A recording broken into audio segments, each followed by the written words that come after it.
If you're a book lover, you have to read this. You just have to. It's called The Storied Life of A.J. Fikry by Gabrielle Zevin. This is the first book I've ever read of hers, and I just loved it. I didn't have any expectations because honestly, I didn't hear about this one until recently, even though it came out in 2014. So it's kind of an older book. The movie adaptation came out in 2022. As soon as I finished this book, I immediately went to the TV, watched the movie adaptation, and I'm really impressed. They did a very good job. I thought the casting was really good. And you know who plays AJ Fikry is the guy from Big Bang Theory, Raj.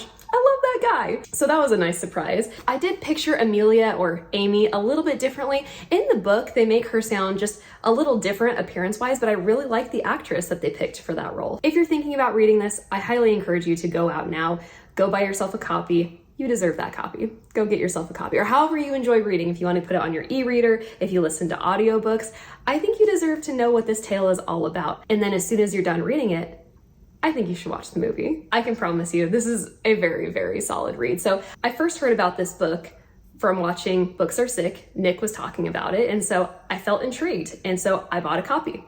It sat on my shelf for several months, I'm embarrassed to admit. But then I was watching one of my favorite booktubers, Haley Pham. Thanks, Haley. And I watched her reaction to this book, and I knew that I had to read it right away. I actually set aside the book that I was reading, which is A Court of Mist and Fury, which everybody seems to love that book. Everyone, there's just this huge Sarah J. Maas ACOTAR following that I am really struggling to get on board with, but I am enjoying it. But I got distracted. So I stopped at exactly the midway point so I could read this, got through this in 5 days, absolutely loved it. Just fell in love with the setting, fell in love with the characters. And there were some twists in here that I completely did not expect, which that was a nice surprise. I wasn't really expecting that kind of story, but I was really just captivated the entire time. So seriously, for me, this is a 5-star read.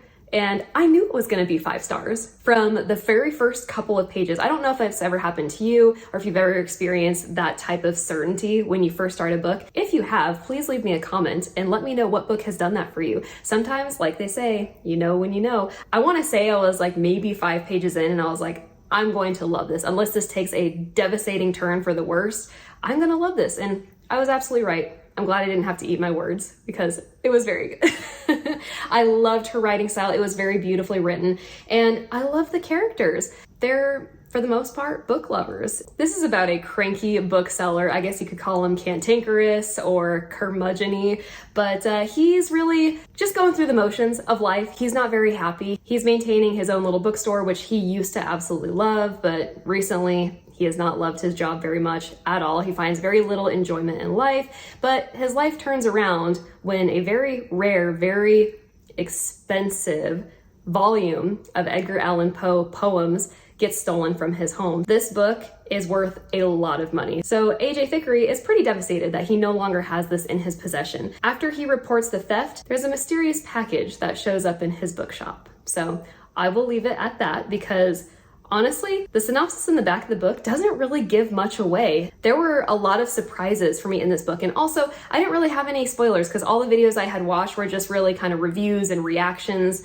and no summaries or anything like that. But I gotta say, I really, really enjoyed this book very much. I'm so glad I heard about it from Books Are Sick, and I'm even more glad that I saw Haley Pham's reaction to it because it's really that good. Once again, if you are a book lover, I think that you need to read this book. There are a lot of books out there that are designed for that audience, for book lovers, and honestly, I didn't really care for a lot of them. The one that comes to mind, which I read forever ago, it's called The Little Bookshop, The Little Paris Bookshop, The Little Book and Pear Shop. Pear Shop? That's not right. The Little Paris Bookshop, I'm pretty sure.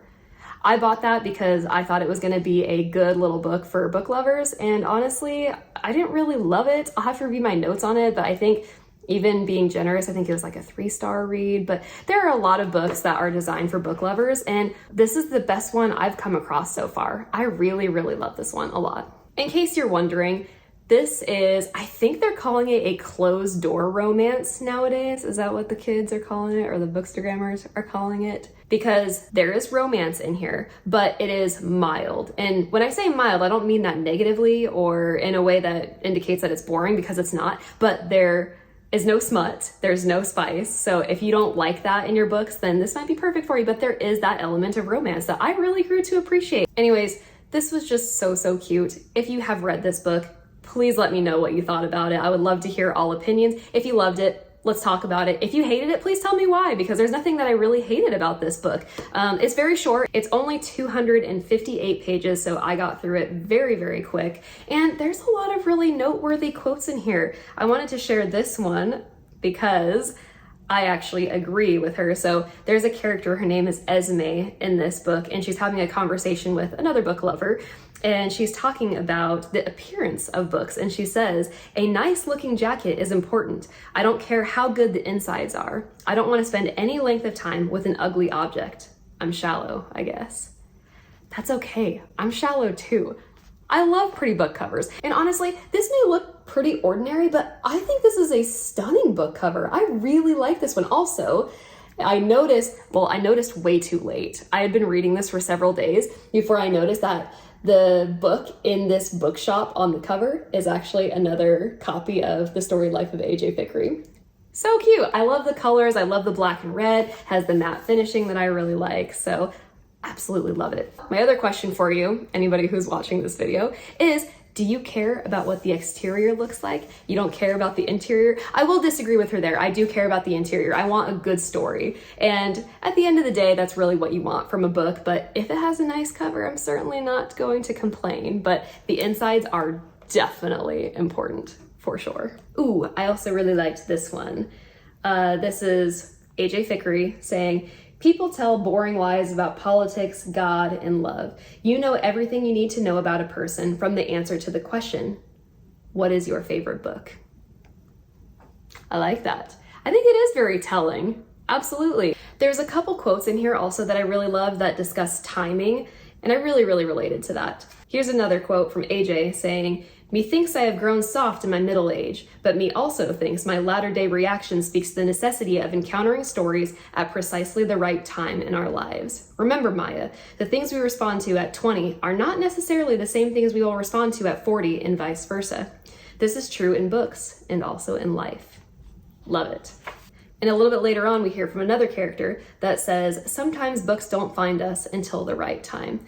This is so true. Honestly, I have regrets because I've started a couple books that were honestly fantastic. It just wasn't the right time for me. There are some that I've DNF'd in the past that I plan to go back and return to, but simply just because it wasn't the right time in life. And sometimes when you're a mood reader, it really can hurt you a little bit. Sometimes books are best read during a particular season. There's a lot of Halloween related books like The X-Hex. That one had to be read around Halloween time. That would not work at any other time of the year. So I think you know what I'm saying. Anyways, absolutely loved it. If you're thinking about picking this up and reading it, I highly encourage you to do so immediately because it's really good. The writing is incredible. And also, please see the movie. It is so well done. I love the characters, love the casting. I was really impressed with the movie. And honestly, I shouldn't have been surprised because I know that Gabrielle Zevin wrote the screenplay for it.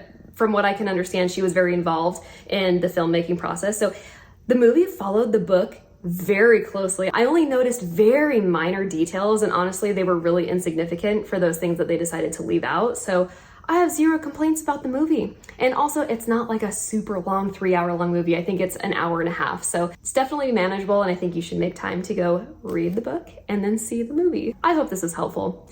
If you haven't subscribed to my channel already, please go ahead and do so at this time so you can stay up to date on bookish content, and we'll catch you on the flip side.